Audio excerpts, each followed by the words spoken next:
Right, so this is a suggestion via a donation. The name of the video is the 5 most amazing accidental historical discoveries. Let's check it out. Let's go and jump into it, guys. Rich soil always appreciates good care, so it can provide miraculous natural gifts to the farmer. Okay. However, James Bristol, a farmer from Michigan, got something more exciting from the ground. He had a field to grow soybeans, and one day he noticed something sticking out of the ground that looked like an old decayed fence post at first sight. However, the find turned out to be much more amazing. A mammoth. James got an excavator to dig deeper and was stunned to see a well-preserved skull. These were the bones of a woolly mammoth that lived on the planet about 15,000 years ago. The multi-ton giant was approximately 40 years old when it died. Archaeologists found most of the animal's skeleton, including the almost intact skull with tusks, though they did not find its limbs. Apparently, some hunters separated and took the limbs and put the mammoth's body in storage.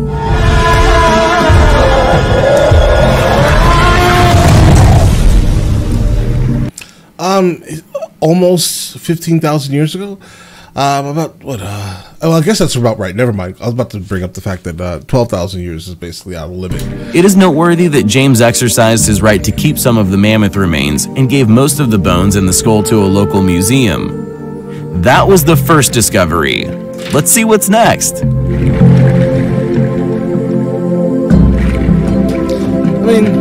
I mean, it's cool that you find like a woolly mammoth in your backyard that's about 15,000 years old. Guys, it's cool, guys. It's super cool. I'm guessing that it was probably buried during that gigantic flood that happened, guys. A landowner with a plot near Buenos Aires could not even imagine the treasure is ground. And I'm not talking about the mud flood, guys. No conspiracies. All right, I'm talking about basically the melting of the ice caps, the sea level rising drastically, roughly 12,000 BC. Held inside. While walking around his farm, Jose Nieves discovered a part of an unidentified object in the ground, but it resembled of a dinosaur eggshell. Actually, the reality was much more fascinating. The farmer did not leave it as it was, but decided to dig the relic out. The find turned out to be much bigger than an assumed egg, as it was over 3 feet long. An explanation was offered by paleontologists who stated the object was a shell of a prehistoric animal that existed during the Ice Age. Look at the patterns. Namely, a young Glyptodon, a kind of armadillo that inhabited our planet more than 10,000 years ago.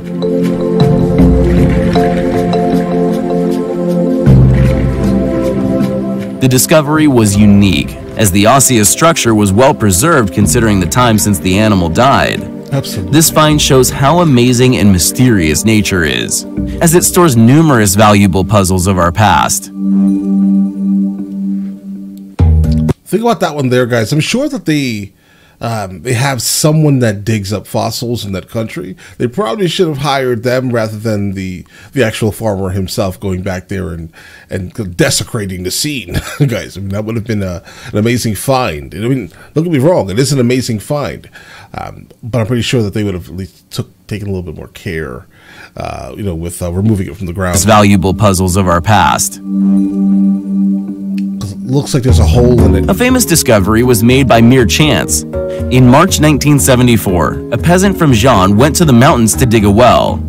To his surprise, he found many ceramic fragments sticking out of the ground instead of water when digging.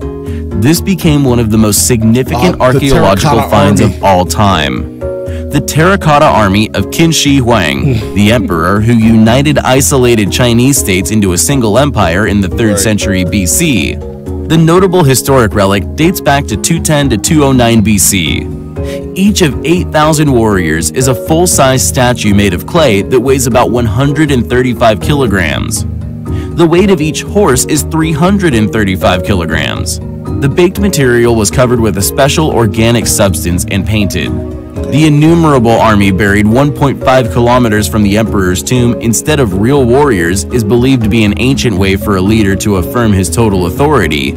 Okay, so if it was this big and important, guys, I'm almost positive it should have been in their history books, and most likely the person digging it well was probably not supposed to be digging a well in that very specific area. Hopefully that wasn't his land, because they came in and took that, bro. That wasn't yours anymore. And to gratify his ego in this world and beyond. This is kind of why a lot of people, like in foreign countries, guys, if they do find something, they will bury that back, bro.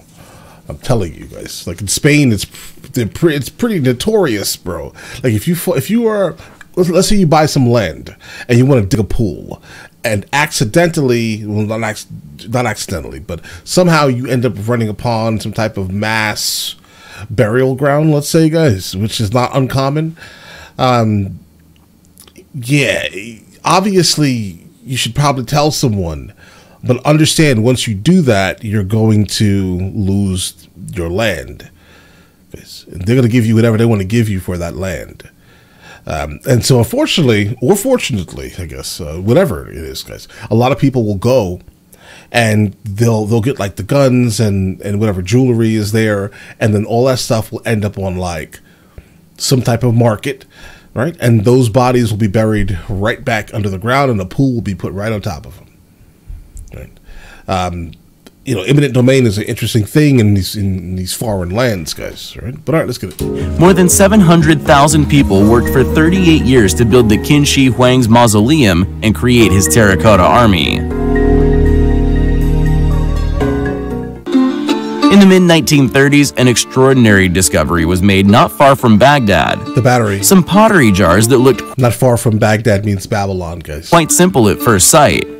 The Mesopotamian artifacts, which did not draw much attention at first, were later identified as the oldest galvanic cells. In other words, the most ancient electric battery in the world. The battery itself is a 13-centimeter container filled with acid or alkali with a copper cylinder. And that the liquid that was actually being used to fill it was like super close to vinegar. Cylinder and an iron core inside, a galvanic element that is quite customary for us today. The design of the container is very similar to that of the chemical device intended to generate electric current created in the early 19th century by Alessandro Volta, the pioneer of electricity. Does it mean that ancient people knew about electricity 2,500 years ago? Kinda. The question remains undetermined. A little bit. In 1947, Willard F. Gray, an American physicist, made an exact copy of the Baghdad battery using copper sulfate as the electrolyte. Okay. The battery produced electric current with a voltage of about 2 volts.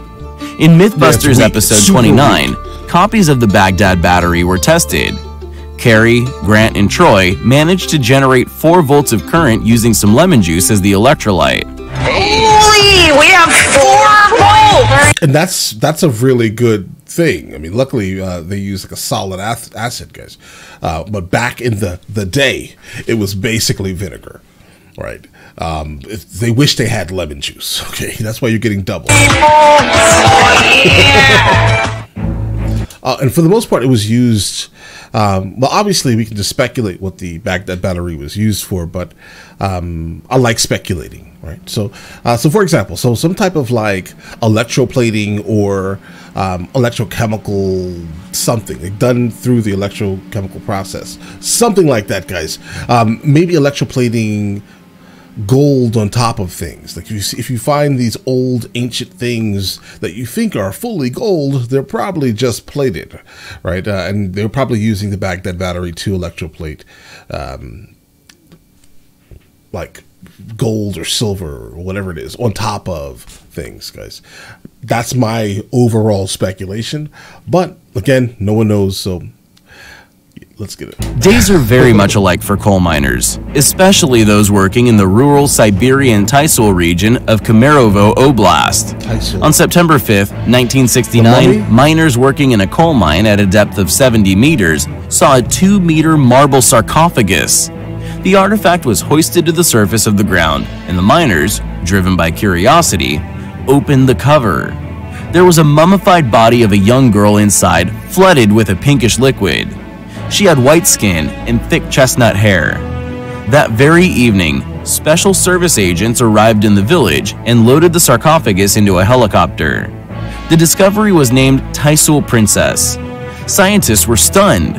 The body taken out of the liquid started browning rapidly, but was restored to its original color when placed back into the sarcophagus without any signs of decay.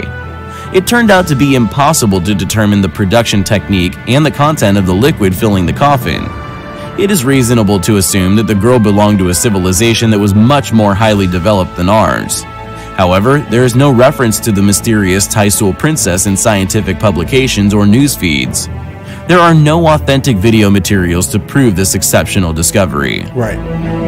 Like, all of that is, this is, wait. All right, so that's the only one, honestly, that ends up being on kind of the conspiratorial end, guys.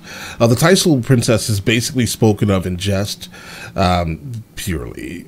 Let's talk about something cool today. Let's talk about the Taisul princess. Stories will talk about it being 800 mil, with the body being 800 million years old. All right, in a sarcophagus, with liquid that I've heard was either a deep brown, like muddy almost. I've heard bright pink, chocolate milk pink, let's say, right? And so there's no real references to the Taisul princess, Tisul, if I recall, guys, right? If you want to look it up.